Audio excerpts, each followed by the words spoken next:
إن الحمد لله نحمده ونستعينه ونستغفره ونعوذ بالله من شرور أنفسنا ومن سيئات أعمالنا من يهده الله فلا مضل له ومن يضلل فلا هادي له وأشهد أن لا إله إلا الله وحده لا شريك له وأشهد أن محمدًا عبده ورسوله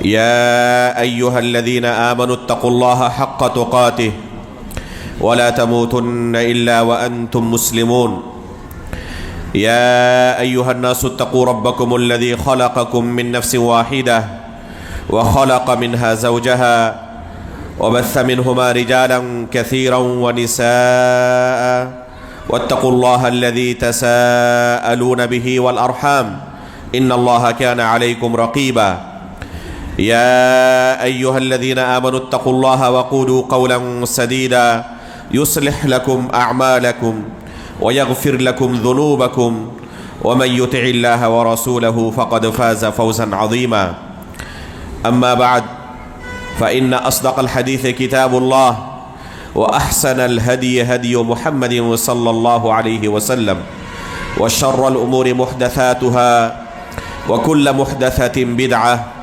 وكل بدعة ضلالة وكل ضلالة في النار. انتہائی قابل قدر صدر مجلس، معزز مشائخ کرام، بزرگان دین و ملت، عزیز دوستو اور پردہ نشین ماؤں بہنوں، اللہ رب العالمین کی عطا کردہ نعمتوں میں ہمارے پاس اگر سب سے بڑی کوئی نعمت ہے تو وہ دین کی نعمت ہے، شریعت کی نعمت ہے۔ اللہ رب العالمین نے قرآن کریم کے اندر اسے نعمت قرار دیا ہے، وَأَتْمَمْتُ عَلَيْكُمْ نِعْمَتِي، تو یہ اللہ رب العالمین کی طرف سے عظیم نعمت ہے جو ہمیں ملی ہوئی ہے۔ اگر ایک انسان کے پاس دنیا کی ہر نعمت موجود ہو، دین کی نعمت نہ ہو تو اس سے بڑا بد نصیب کوئی نہیں، اور اگر دین کی نعمت اس کے پاس موجود ہو، دوسری نعمتوں سے، بہت ساری نعمتوں سے محروم بھی ہو، پھر بھی وہ انتہائی سعادت مند ہے، کیونکہ یہ زندگی ایک نہ ایک دن ختم ہونے والی ہے۔ اس کے بعد کی جو زندگی ہے وہ ہمیشہ کے لیے ہے، اور اس زندگی کا فیصلہ ہوگا اسی دین کی بنیاد پر۔ جیسے ہی ہماری یہ زندگی ختم ہوگی، آخرت کی زندگی شروع ہوگی، برزخ کی زندگی شروع ہوگی، قبر کے اندر ہم سے اس دین کے بارے میں پوچھا جائے گا، تمہارا دین کیا تھا؟ ایک انسان نے اس دنیاوی زندگی میں جس دین کو فالو کیا تھا، جس دین پر اپنی زندگی گزاری تھی، وہی دین وہ قبر میں پیش کرے گا، اللہ رب العالمین کے سامنے اسی دین کو پیش کرے گا۔ اگر اس کا یہ دین اللہ رب العالمین کے نازل کردہ دین سے میچ کر جائے، رسول اللہ صلی اللہ علیہ وسلم نے اپنے صحابہ کو جو دین سکھایا تھا اور جس دین پر اللہ کے رسول کی وفات ہوئی، اگر اس دین سے ہمارا دین میچ کر جائے تو بڑی سعادت کی بات ہوگی۔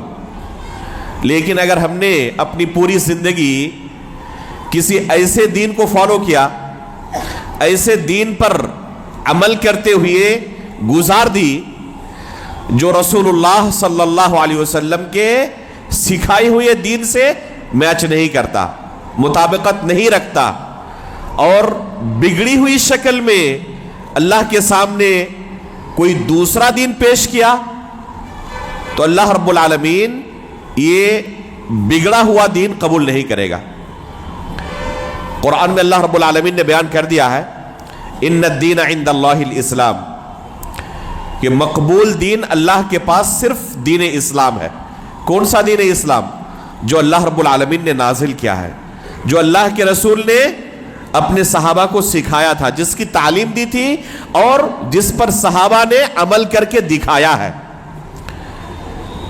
اگر بعد میں آنے والے لوگ اسی دین کو فالو کریں تو پھر ان کے لیے نجات ہے۔ والسابقون الاولون من المہاجرین والانصار والذین اتبعوہم بإحسان رضی اللہ عنہم ورضوا عنہ وأعد لهم جنات تجری تحتها الانہار۔ اللہ رب العالمین نے بیان کر دیا ہے کہ صحابہ اکرام کے نقش قدم پر جو لوگ چلیں گے، والذین اتبعوہم بإحسان، احسان کے ساتھ مہاجرین اور انصار کی جو اتباع کریں گے ان کے لیے جنت ہے، ان کے لیے اللہ کی طرف سے رضامندی ہے۔ اور ان کے طریقے کو چھوڑ کر کوئی دوسرا دین کوئی اختیار کرے تو اس کے لیے اللہ تعالیٰ نے کیا وعید بیان کی؟ وَمَن يُشَاقِقِ الرَّسُولَ مِن بَعْدِ مَا تَبَيَّنَ لَهُ الْهُدَىٰ وَيَتَّبِعْ غَيْرَ سَبِيلِ الْمُؤْمِنِينَ نُوَلِّهِ مَا تَوَلَّىٰ وَنُصْلِهِ جَهَنَّمَ وَسَاءَتْ مَصِيرًا۔ اگر صحابہ اکرام کے طریقے پر کوئی نہ چلے، وَيَتَّبِعْ غَيْرَ سَبِيلِ الْمُؤْمِنِينَ، مؤمنوں کے راستے کے علاوہ کسی دوسرے راستے کی اتباع کرے تو انجام کیا ہوگا؟ نُوَلِّهِ مَا تَوَلَّىٰ وَنُصْلِهِ جَهَنَّمَ، اس کا انجام جہنم رسید ہونا ہوگا۔ تو صحابہ اکرام کو جو دین اللہ کے رسول نے سکھایا تھا اس دین پر چلنے کا نتیجہ اللہ رب العالمین کی جنت ہے، اس دین سے روگردانی کرنے کی سزا جہنم ہے۔ تو یہ پہلی چیز ہمارے ذہن میں ہونی چاہیے کہ اللہ رب العالمین نے ہمیں اس کی شریعت پر چلنے کا مکلف بنایا ہے۔ ہم نجات اسی وقت پا سکتے ہیں جب اللہ کے نازل کردہ دین پر عمل کریں، اس دین کو اپنی زندگی میں نافذ کریں۔ اگر اس دین سے ہم نے روگردانی کی تو سزا جہنم رسید ہونا ہے۔ اب دین پر عمل ہم کیسے کریں؟ یہ سوال پیدا ہوتا ہے۔ اللہ رب العالمین نے یہ دین نازل کیا، یہ ہدایت نازل کی دو صورت میں، ایک کتاب نازل کیا اور دوسرا اس کتاب کا معلم اللہ رب العالمین نے دنیا میں بھیجا، انبیاء اور رسولوں کی شکل میں،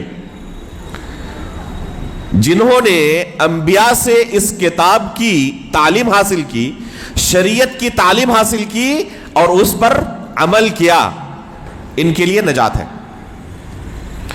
اور جنہوں نے اس کے علاوہ کوئی دوسرا طریقہ اختیار کیا وہ گمراہی کے راستے پر ہے۔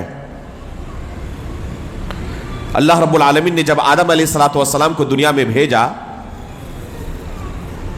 تو کیا یہ اعلان کیا؟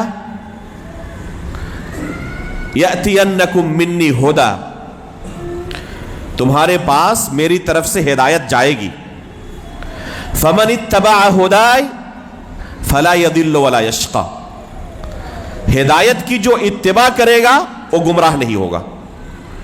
تو وہ ہدایت اللہ کی طرف سے شریعت کی شکل میں آئی ہے اور انبیاء کرام نے لوگوں کو اس شریعت کی تعلیم دی ہے، لوگوں نے انبیاء سے اس شریعت کو سیکھا ہے۔ اللہ کے رسول صلی اللہ علیہ وسلم کا وظیفہ اللہ تعالیٰ نے قرآن میں کیا بیان کیا؟ لقد من اللہ علی المؤمنین اذ بعث فیہم رسولا من انفسہم یتلو علیہم آیاتہ ویزکیہم ویعلمہم الکتاب والحکمہ۔ یہ ہے رسول اللہ صلی اللہ علیہ وسلم کی ڈیوٹی، رسول اللہ صلی اللہ علیہ وسلم کا وظیفہ۔ وَيُعَلِّمُهُمُ الْكِتَابَ وَالْحِكْمَةِ، اللہ کے رسول کو اللہ تعالیٰ نے اس لیے بھیجا تھا تاکہ لوگوں کو کتاب اللہ کی حکمت کی تعلیم دے۔ تو اللہ کے رسول معلم تھے اور آپ کے صحابہ آپ کے متعلم تھے، آپ سے دین کو سیکھ رہے تھے۔ تو تو اس دین پر عمل کرنے کے لیے پہلے ہمیں دین سیکھنے کی ضرورت ہے. بغیر سیکھے ہوئے دنیا کا چھوٹا سے چھوٹا کام کرنا ممکن نہیں ہے. آپ چاہتے ہیں کہ اپنی روزی روٹی گاڑی چلا کر کریں اور آپ کو ڈرائیونگ نہیں آتی.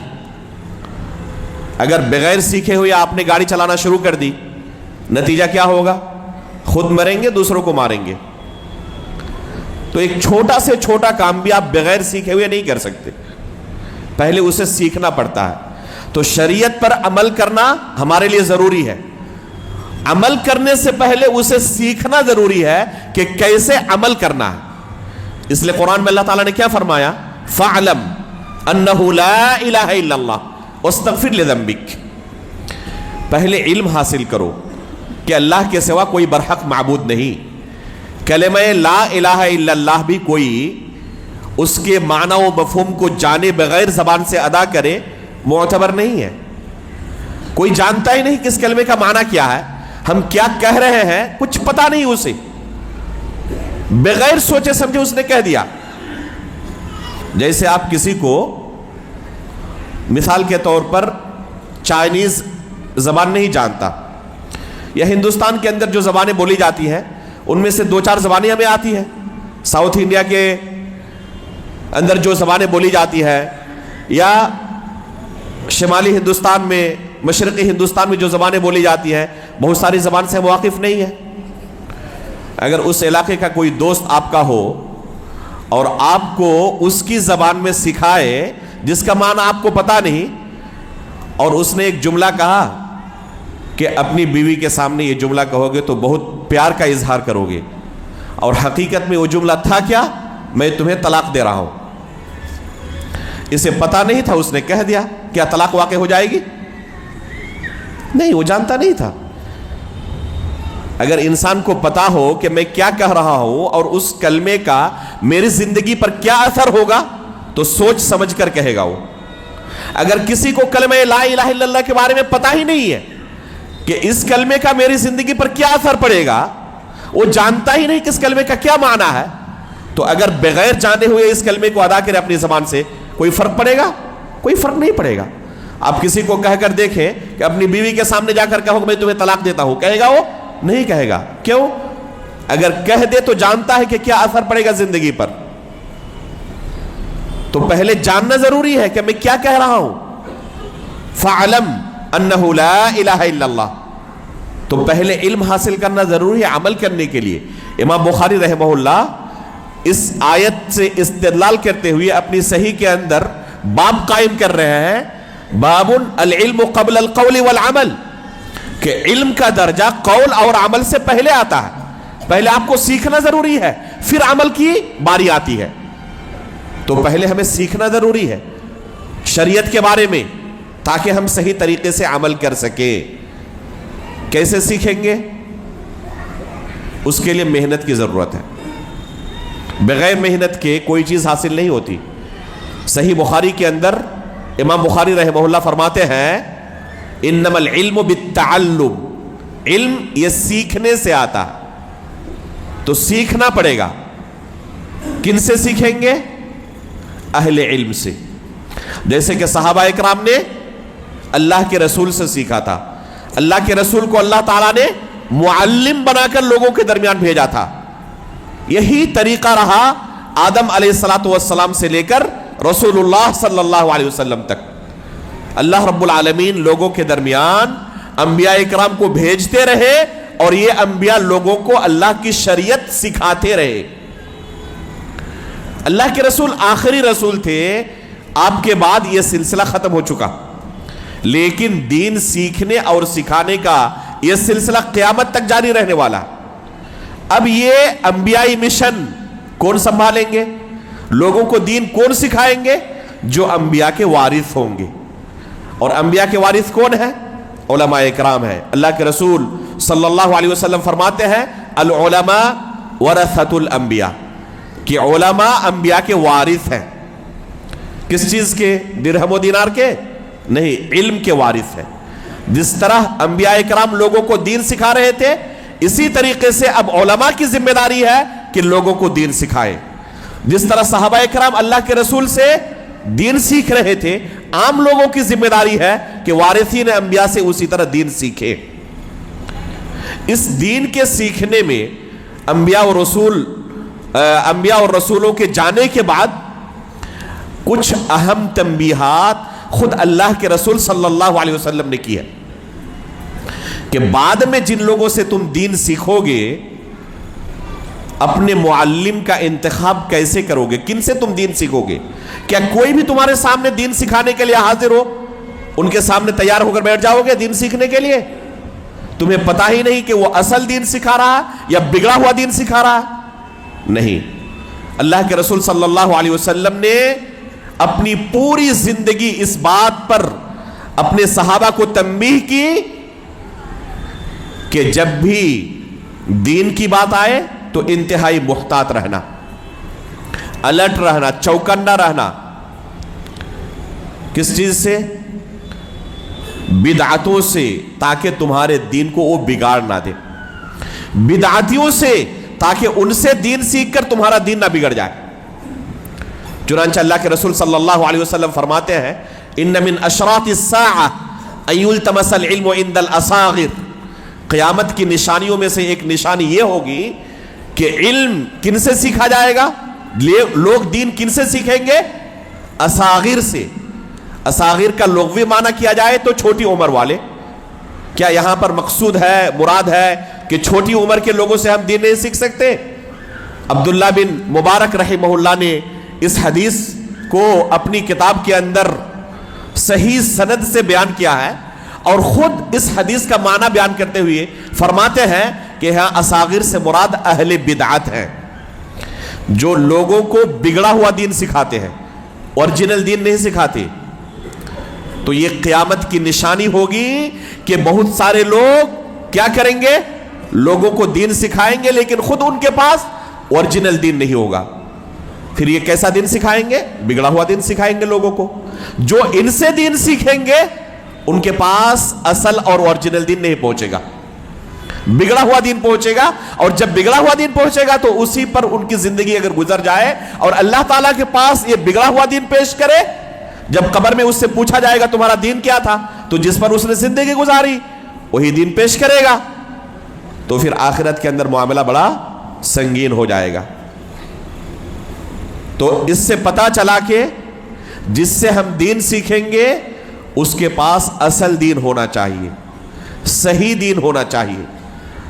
اللہ کے رسول صلی اللہ علیہ وسلم کے صحابہ اکرام کی سیرت دیکھیں، وہ اپنے دین کے معاملے میں انتہائی احتیاط کرنے والے تھے، چوکنے تھے۔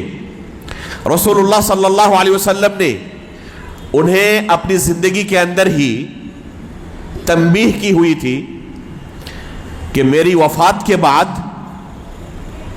شدید قسم کے فتنوں سے تمہارا سامنا ہوگا، شدید قسم کے اختلاف دیکھو گے تم، معمولی قسم کے نہیں ہوں گے، وہ بہت سارے لوگ آئیں گے، فتنہ پرور آئیں گے، بدعتی حضرات آئیں گے جو تمہارے درمیان فتنے داخل کرنے کی کوشش کریں گے، اپنی بدعتیں داخل کرنے کی کوشش کریں گے۔ ایسے لوگوں سے چوکنا رہنے کی اللہ کے رسول نے اپنی زندگی میں ہی تنبیہ کی تھی۔ فَإِنَّهُ مَن يَعِشْ مِنكُم بَعْدِي فَسَيَرَى اخْتِلَافًا كَثِيرًا۔ اللہ کے رسول صلی اللہ علیہ وسلم فرماتے ہیں کہ میرے بعد جو لوگ زندہ رہیں گے وہ شدید قسم کے اختلافات دیکھیں گے، معمولی قسم کے نہیں۔ کیا کرنا اس وقت؟ فَعَلَيْكُمْ بِسُنَّتِي وَسُنَّتِ الْخُلَفَاءِ الرَّاشِدِينَ الْمَهْدِيِّينَ تَمَسَّكُوا بِهَا وَعَضُّوا عَلَيْهَا بِالنَّوَاجِزِ۔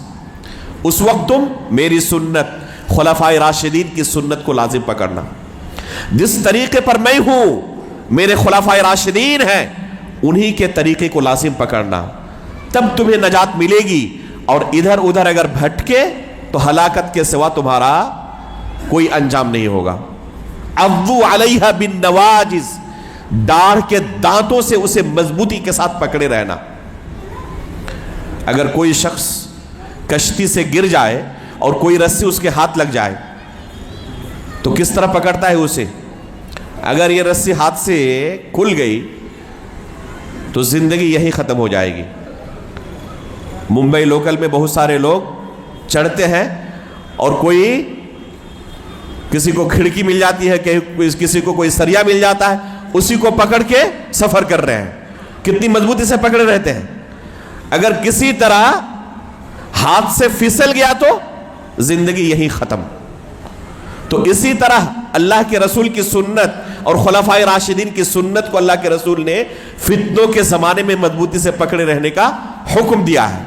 اگر سنت سے ہٹے تو تباہی کے منہ پہ چلے جاؤ گے, یہیں سے جہنم کا سفر شروع ہوگا. یہ سب کے سب جو فتنہ پرور ہوں گے وہ سب کے سب جہنم کی طرف بلانے والے ہوں گے. دعات علی ابواب جہنم, اللہ کے رسول نے کہا کہ جہنم کے دروازے پر بہت سارے دعات کھڑے ہوں گے, وہ تمہیں بلا رہے ہوں گے جہنم میں داخل کرنے کے لیے. سنت سے ہٹو گے سیدھا ان کے راستے پر چلو گے. تو اللہ کے رسول صلی اللہ علیہ وسلم نے اپنے صحابہ کو تنبیہ کی ہوئی تھی اور صحابہ اکرام اسی وجہ سے الرٹ تھے. کسی سے بھی کوئی انہیں اللہ کے رسول کی بات سنانے کے لیے آئے, اللہ رب العالمین کا کلام سنانے کے لیے آئے, شریعت سکھانے کے لیے آئے, تو اس کے سامنے فوراً نہیں بیٹھ جاتے تھے کہ چلو یہ قرآن و حدیث کی تو بات کر رہا ہے, اس سے دین سیکھنے میں کوئی حرج نہیں ہے. ان کا طریقہ یہ نہیں تھا. عبداللہ بن عباس رضی اللہ تعالیٰ عنہ کی آپ سیرت پڑھیں, جب رسول اللہ صلی اللہ علیہ وسلم کی وفات ہوئی تو انہوں نے, اس وقت عمر ان کی بہت زیادہ نہیں تھی, چھوٹے سے بچے تھے, اپنے ساتھیوں سے کہا کہ اللہ کے فضل سے ابھی بھی کبار صحابہ ہمارے درمیان موجود ہیں, ان کے وجود کو ہم غنیمت سمجھتے ہیں اور ان سے جب تک اور جتنا ہو سکے دین سیکھ لیتے ہیں, اللہ کے رسول کی احادیث سیکھ لیتے ہیں. ان کے ساتھیوں نے ساتھ نہیں دیا, اکیلے نکل پڑے مدینے کی تپتی گرمی میں جس میں جسم جھلس جائے. دوپہر کے وقت صحابہ اکرام کے چوکھٹ پر جا کر بیٹھ جاتے, دروازہ نہیں کھٹکھٹاتے, انتظار کرتے کہ کب یہ قیلولہ کر کے گھر سے باہر نکلیں گے تاکہ ان سے کچھ دین سیکھ لیں, اللہ کے رسول کی حدیثیں سیکھ لیں. یہ صحابہ اکرام باہر نکلتے, دیکھتے کہ عبداللہ بن عباس رضی اللہ تعالیٰ عنہ کا جسم گرد و غبار سے بھرا ہوا ہے. تعجب سے کہتے کہ اللہ کے رسول کے چچا زاد بھائی, ہمارے دروازے پر آپ کو آنے کی کیا ضرورت تھی, ہمیں خبر دے دیتے ہم آپ کے پاس آ جاتے. یہ صحابہ اکرام شرف محسوس کرتے کہ ہم آل بیت کی خدمت کر سکے, ان کے کچھ کام آ سکے. تو عبداللہ بن عباس رضی اللہ تعالیٰ کیا کہتے کہ میں طالب علم ہوں اور ایک طالب علم کو استاد کے پاس آنا پڑتا ہے. یہ ان کی حرص تھی کبار صحابہ سے دین سیکھنے کی. لیکن جب فتنے ظاہر ہوئے, عثمان غنی رضی اللہ تعالیٰ عنہ کو قتل کر دیا گیا, روافض کا فتنہ ظاہر ہوا, خوارج کا فتنہ ظاہر ہوا, اور خصوصی طور پر اللہ کے رسول صلی اللہ علیہ وسلم کی طرف جھوٹی حدیثوں کی نسبت کا فتنہ شروع ہوا. لوگ اپنے مقصد کو کسی طرح حاصل کرنے کے لیے اللہ کے رسول کی طرف جھوٹی حدیثوں کو نسبت کرنے لگے. تو عبداللہ بن عباس رضی اللہ تعالیٰ عنہ کا عمل دیکھیں, صحیح مسلم کے مقدمے کے اندر ان کا یہ عمل موجود ہے. بشیر بن کعب العدوی نام کا ایک شخص عبداللہ بن عباس رضی اللہ تعالیٰ عنہ کے پاس آ کر اللہ کے رسول کی حدیثیں سنانا شروع کر دیتا ہے. قال رسول اللہ صلی اللہ علیہ وسلم, قال رسول اللہ صلی اللہ علیہ وسلم. اور عبداللہ بن عباس رضی اللہ تعالیٰ عنہ بالکل بھی ان کی طرف توجہ نہیں دے رہے, وہ اللہ کے رسول کی حدیثیں سنا رہے ہیں اور یہ بالکل انسنا کر دے رہے ہیں. کچھ وقت کے بعد انہوں نے کہا, عبداللہ بن عباس آپ کو کیا ہو گیا, میں اللہ کے رسول کی حدیثیں آپ کو سنا رہا ہوں اور آپ میری طرف بالکل بھی توجہ نہیں دے رہے ہیں. تب عبداللہ بن عباس رضی اللہ تعالیٰ عنہ نے کہا کہ اگر سبب ہی جاننا چاہتے ہیں تو سنیں, کیا وجہ ہے, میرے اس تعامل کی وجہ کیا ہے سن لیں. ہماری زندگی کے اندر ایک مرحلہ وہ گزر چکا ہے, ایک وقت وہ گزر چکا ہے کہ صرف ہمارے کانوں میں کہیں سے قال رسول اللہ کی آواز آتی, ہمارے کان کھڑے ہو جاتے, آنکھیں اٹھ جاتی. ابتدرت الیہ ابصارنا واصغینا الیہ بآذاننا, ہماری آنکھیں اٹھ جاتی, کان کھڑے ہو جاتے. کس کے پاس اللہ کے رسول کی حدیث ہے, لپکتے ہم اس کی طرف کہ آپ کے پاس اللہ کے رسول کی کوئی حدیث ہے, ضرور ہمیں جلدی سنائیں. ہمارا حال یہ تھا ایک زمانے میں، فلما رکب الناس الصعب والذلول، لیکن جب سے لوگوں نے علم گلم ہر چیز کی نسبت اللہ کے رسول کی طرف کرنا شروع کر دیا ہے، صحیح غلط ہر چیز کی نسبت لوگوں نے اللہ کے رسول صلی اللہ علیہ وسلم کی طرف کرنا شروع کر دیا، اس وقت سے ہم اپنے دین کو لے کر محتاط ہو چکے ہیں۔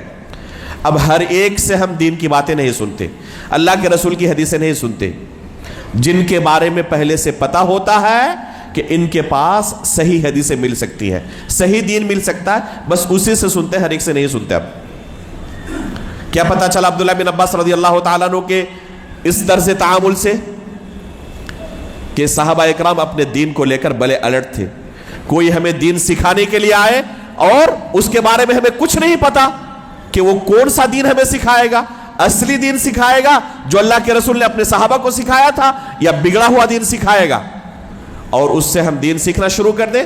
بعد میں پتا چلا کہ اس نے اپنے بہت سارے شکوک و شبہات ہمارے ذہن کے اندر داخل کر دیے، اور اس وقت بہت تاخیر ہو چکی ہے۔ تو افسوس کے علاوہ کوئی چارہ نہیں ہوگا۔ تو پتا چلا کہ جس سے ہم دین سیکھیں گے اس کے منہج کا صحیح ہونا بہت ضروری ہے۔ دوسری اہم چیز کہ جس سے ہم دین سیکھیں گے اس کا قرآن و حدیث کا عالم ہونا ضروری ہے۔ اگر کوئی خود کتاب و سنت کو پڑھنا نہیں جانتا، اس نے کتاب و سنت کا علم حاصل نہیں کیا ہے، تو ظاہر سی بات ہے کہ وہ ہمیں دین نہیں سکھا سکتا، کتاب و سنت کی تعلیم نہیں دے سکتا۔ یہ اسی طرح ہے کہ کسی اندھے کو آپ کسی ٹریفک کا کیا کریں، ذمہ دار بنا دیں، کسی ٹریفک کی اس کو ذمہ داری دے دیں کہ آپ لوگوں کی رہنمائی کریں، یہ گاڑی پہلے آئے گی، یہ گاڑی بعد میں جائے گی، اور وہ کیا ہے، خود اندھا ہے، نتیجہ کیا ہوگا، ایکسیڈنٹ ہوگا۔ تو اندھا راستہ نہیں دکھا سکتا۔ جو خود کتاب و سنت کا علم نہیں رکھتا وہ دوسروں کو کتاب و سنت کی تعلیم نہیں دے سکتا۔ خیر القرون میں ہی بے شمار لوگ ایسے پیدا ہو گئے تھے جنہوں نے اساتذہ کے سامنے بیٹھ کر علم حاصل نہیں کیا تھا، ذاتی مطالعے سے انہوں نے علم حاصل کرنا شروع کیا تھا، کتابوں سے رٹ کر اور لوگوں کو دین سکھانا شروع کر دیا تھا۔ تابعین نے، تبع تابعین نے ایسے لوگوں سے سخت انداز میں تحذیر کی اور کہا کہ ان سے بچ کے رہنا، ان سے دین مت سیکھنا۔ مدینے کا حال یہ تھا، ابو الزناد رحمہ اللہ فرماتے ہیں ادرکت بالمدینۃ مئۃ کلہم مأمون لا یؤخذ عنہم العلم یقال لیس من اہلہ، کہ مدینے کے اندر میں نے 100 ایسے لوگوں کو پایا، اور یہاں پر کثرت تعداد بیان کرنا مقصود ہے، یعنی بہت سارے ایسے لوگ تھے جو دین کے معاملے میں بڑے مأمون تھے، لٹیرے چور اچکے نہیں تھے، یہ بڑے امانات دار تھے، لیکن ان سے علم نہیں لیا جاتا تھا۔ یہ علم دینا چاہتے تھے لوگوں کو، لیکن لوگ بھاگتے تھے ان سے۔ وجہ کیا ہے؟ یقال لیس من اہلہ، بس ایک جرم تھا، لوگ کہتے تھے کہ یہ اہل علم میں سے نہیں ہے۔ امام مالک رحمہ اللہ نے اس کی توجیہ کی ہے کہ ایسے لوگوں سے لوگ کیوں بھاگتے تھے، کیونکہ انہوں نے یہ علم اساتذہ کے سامنے بیٹھ کر حاصل نہیں کیا تھا، کتابوں سے رٹ لیا تھا، اس وجہ سے لوگ ان سے بھاگتے تھے۔ تو پتہ چلا کہ علم حاصل کرنے کا طریقہ کیا ہے، استاد سے علم کو سیکھنا ہے۔ جیسے صحابہ نے اللہ کے رسول سے سیکھا تھا، اللہ کے رسول ان کے معلم تھے، اور یہ طریقہ خود اللہ کے رسول نے بیان کیا تھا، تسمعون ویسمع منکم ویسمع ممن یسمع منکم، تم مجھ سے سن کر یہ دین سیکھو گے، اور اگلا جنریشن جو آنے والا ہے وہ تم سے سن کر اسی طرح اس دین کو سیکھیں گے، پھر اس کے بعد کا جو جنریشن ہوگا وہ اسی طرح اپنے سابقین سے اس دین کو سیکھیں گے۔ تو یہ طریقہ ہے دین سیکھنے کا، کہ استاد کے سامنے بیٹھ کر اس دین کو سیکھا جائے۔ کتابوں سے رٹ کر کوئی عالم نہیں ہوتا، اسے علماء سے سیکھنا پڑتا ہے، ان کے سامنے ایک لمبی مدت تک بتدریج اس شریعت کے علم کو حاصل کرنا پڑتا ہے، تب وہ اس لائق ہوتا ہے کہ لوگوں کو کیا کریں، اللہ رب العالمین کا دین سکھائے۔ دیکھیں